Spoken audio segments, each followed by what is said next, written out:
Welcome. We are back again with another one. And hey, L Transfer Show is back, baby. Listen, it's been a couple weeks. There's been so many rumors circulating online. There's been so many deals that's happened. Let's break them down into two segments. As you guys know, the first segment is we break the deals into a bit more. We analyze the perspective on both the clubs and the player. The second segment, we say a rumor, we say a deal, and we just talk about it for 30 to 60 seconds. But on this episode, we're going to be focusing more on the second segment than the first segment. On the first segment, the only thing that we're going to be talking about in detail is about one person. And I feel like this person, we've spoken about this person on the first transfer show, on the second transfer show, and yet again, we're about to talk about this person. And his name is Kylian Mbappe. If you guys don't know, if you guys have been living under a rock, Fabrizio Romano tweeted that Kylian Mbappe has been excluded from the PSG pre-season squad. He has now been asked by PSG to train by himself or train with the players that PSG don't need.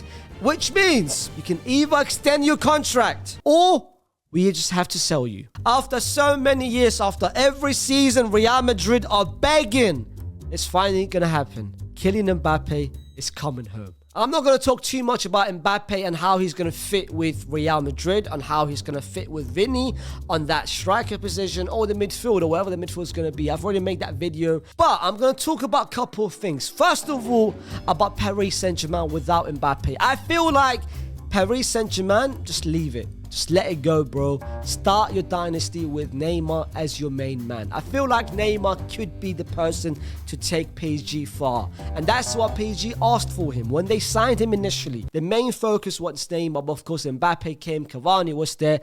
Build your future. Start this new era with Luis Enrique, with Neymar as your star man. And I'm telling you, the pieces next to him makes perfect sense. You've got Lee Kang-in, who had a breakthrough last season with Mallorca and made himself known. And you've just signed him for 20 million, which for me is bargain off this summer. How can you sign a talented midfielder that can play in all as a 10, as an 8 for 20 million, Ak? In a market where there's so many players going for 50, 60, 70, you're signing an absolute baller for 20 million. You've just signed Ogata from Sporting. You've got Asensio on the right-hand side. You've just signed Lucas Hernandez as a left centre-back. You can even play him as a left back if Nuno Mendes is out.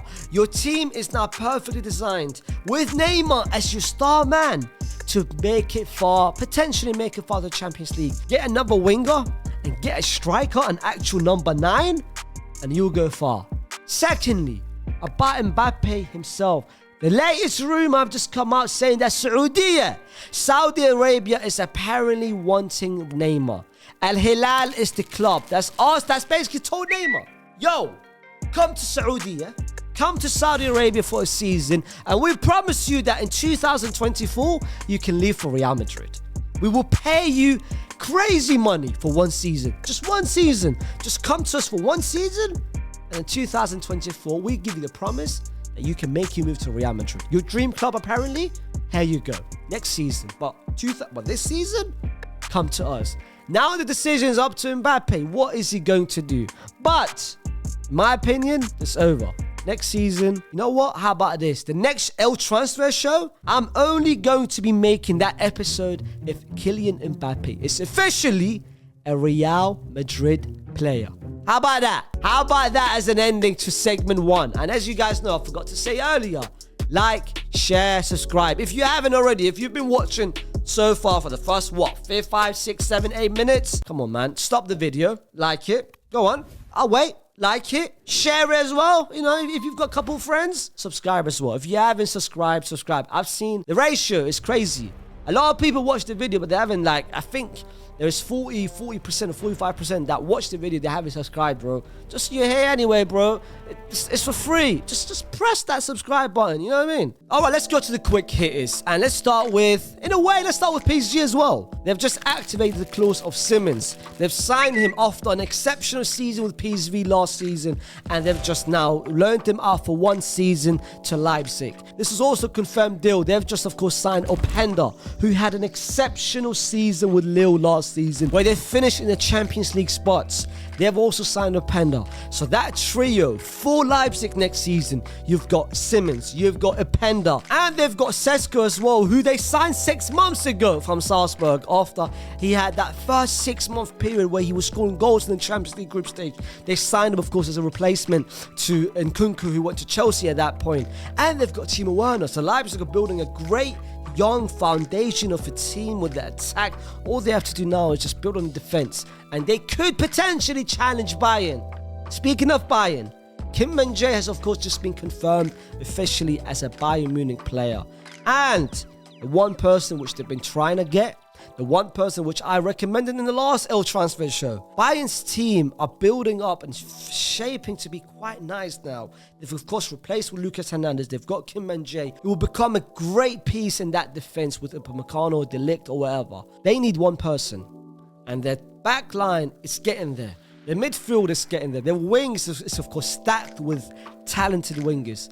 Up front, they need one striker. And for the past week, 2 weeks, 3 weeks, the person who's been circulating throughout the whole of Munich, throughout the whole of Germany, the one person that Bayern fans want desperately is Harry Kane. According to the latest rumors, Harry Kane has apparently said to Spurs that I want to leave. And you know what? That speaks volumes. I initially thought Kane was going to stay at Spurs, break the record, and just take it wherever he takes it. But yo, if he's leaving Spurs and he's still 50, 60 goals away from Alan Shearer's record, but if he says to himself, yo, let me now win trophies, and if he goes to Bayern, fair enough. I respect that winning mentality. Tuchel, of course, have got that reputation about not working with strikers. But Harry Kane, yo, if you can't get Harry Kane to work under you, then that's something wrong with your system. Quickly staying in Bayern, another person who Bayern is also trying to get is Kyle Walker from Man City. Apparently Man City is trying desperately to re-sign Walker, but Kyle Walker's of course achieved everything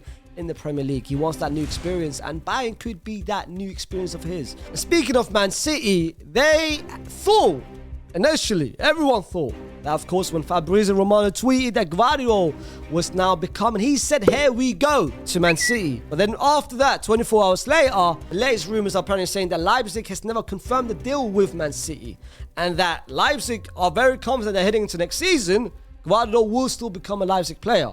Man City, of course, their back line is still there. Of course, if Kyle Walker leaves, Laporte has to stay. Laporte has to stay. Of course, they've got Kanji, they've got Ake. Everyone in that backline is very versatile. In the midfield, Kovacic is of course there to make that Gundogan replacement. But bro, Mahrez have just confirmed that he's going to Al Ahly in Saudi Arabia, which means one of the wing position is gone. PSG, according to the latest rumors, have made an offer to Bernardo Silva of 40 million plus a player. But Man City have just turned it down. They've just priced Bernardo Silva for 100 million. A lot of people saying that Bernardo Silva will leave, which basically means heading to next season, Man City are not stacked. Man City's depth, which worked perfectly over the past couple of seasons, is no longer there. Their depth for next season on the attacking side, they've got Grealish, they've got Foden, Cole Palmer, of course, can play there. Julian Alvarez can play there, but he's a striker.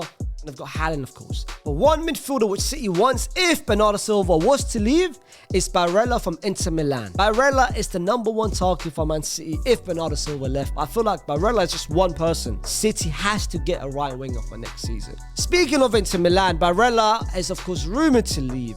But one person who has been confirmed that he has left is Onana, who's just been confirmed as a Man United goalkeeper. And yo, about time they replaced De Gea. Man United is also rumored to get one more person from Italy, and that's the Danish sensation Højlund from Atalanta, which could be the missing piece for that United striker position. Let's stay in Italy and let's talk about AC Milan. They've sold Tonali to Newcastle for 70 to 80 million, but yo, they have literally reinforced their team with players which they desperately need.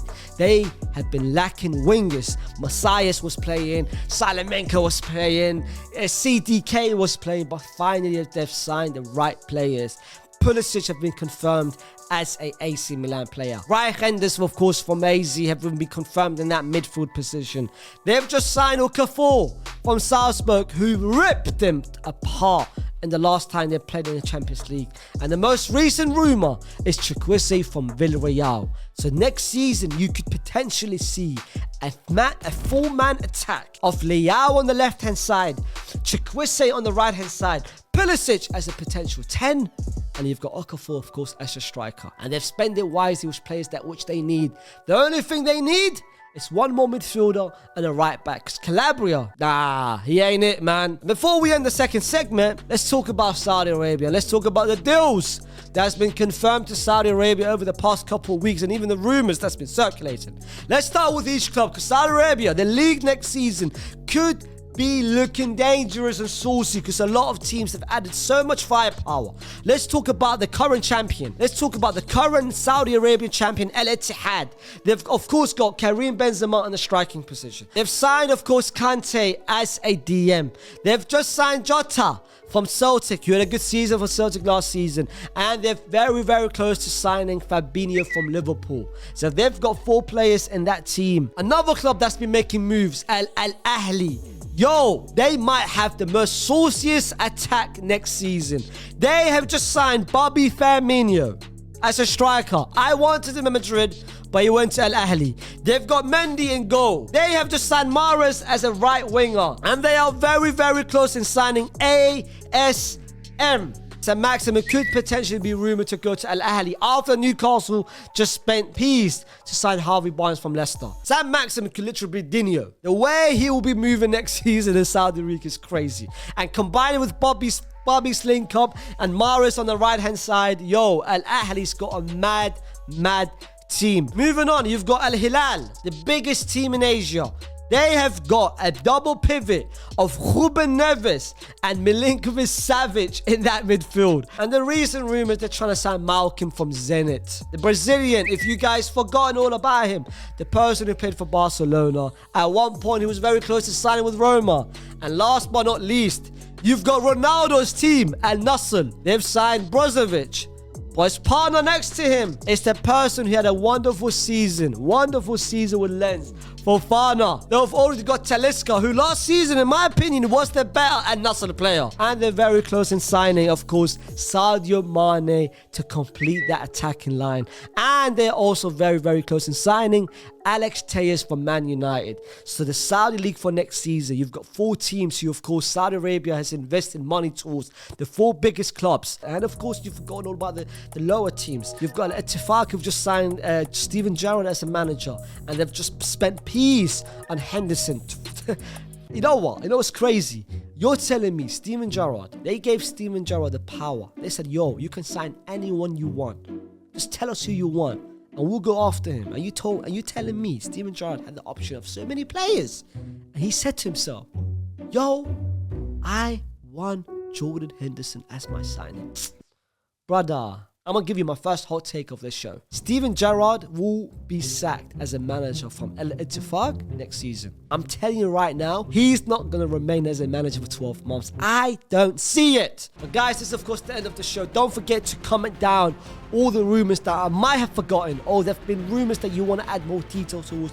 Put it down in the comments. If you want to give your rating for each specific rumour which I've just mentioned, put it down in the comments. And don't forget to share, like and subscribe, baby. Let's start liking, man. A lot of people watch it and they don't like the video. They watch it, but they don't like the video. I don't understand it, fam. It's literally right there. It's literally right in the bottom, bro. Just like it. But guys, I'll see you next time. Peace.